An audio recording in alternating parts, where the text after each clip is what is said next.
सौभाग्यशाली तोता। बहुत समय पहले की बात है। एक छोटे से गांव के पास एक सुंदर जंगल था। उस जंगल में तरह तरह के पक्षी और जानवर रहते थे। उन्हीं पक्षियों में एक अनोखा तोता भी रहता था, जिसका नाम चिरकू था।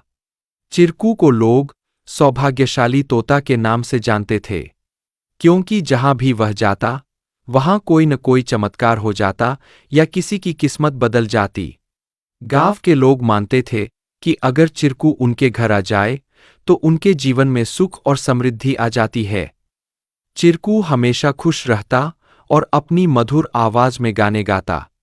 लोग उसे फल और अनाज खिलाते और उसकी भलाई की कामना करते थे। चिरकू भी गांव के लोगों से बहुत प्यार करता था और जहां भी जाता, खुशियां बांटता।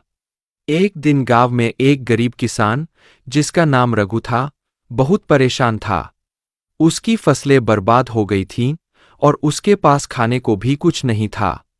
वह दिन रात मेहनत करता, लेकिन किस्मत उसका साथ नहीं दे रही थी। एक दिन रघु ने गांव के लोगों से चिरकू के बारे में सुना और सोचा कि शायद यह सौभाग्यशाली तोता उसकी भी मदद कर सकता है। रघु ने तय किया कि वह चिरकू से मिलकर अपनी किस्मत बदलने की विनती करेगा। अगले दिन वह जंगल की ओर चल पड़ा और चिरकू को खोजने लगा। बहुत ढूंढने के बाद उसे चिरकू एक पेड़ की डाल पर बैठे हुए मिला। रघु ने बड़े ही आदर के साथ कहा। चिरकू ने रघु की बातें ध्यान से सुनी और उसकी आंखों में दया उमड़ आई। चिरकू ने अपनी चोंच में एक छोटी सी चमकती हुई पत्ती उठाई और रघु को देते हुए कहा, यह जादुई पत्ती है। इसे अपनी जेब में रख लो और जब तुम अपने खेत में काम करने जाओ तो यह पत्ती तुम्हारी किस्मत बदल देगी। रघु ने धन्यवाद कहा और वह पत्ती लेकर अपने घर लौट आया। अगले दिन वह अपने खेत में काम करने के लिए गया। जैसे ही उसने खेत में जुताई शुरू की, अचानक से बारिश होने लगी। उसकी सूखी जमीन हरी भरी हो गई और थोड़े ही समय में उसकी फसलें लहलहा उठीं।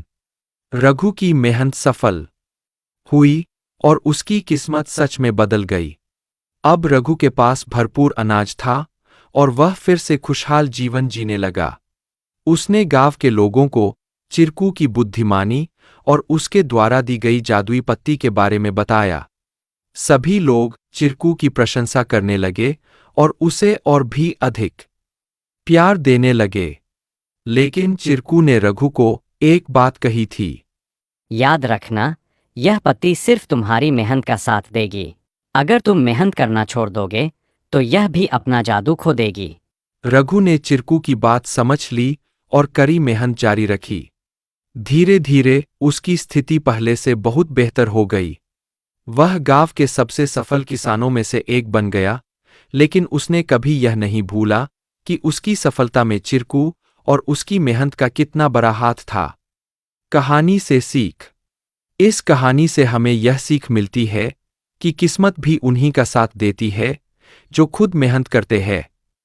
सौभाग्य और अवसर तभी काम आते हैं जब हम अपने प्रयासों से उन्हें सही दिशा देते हैं।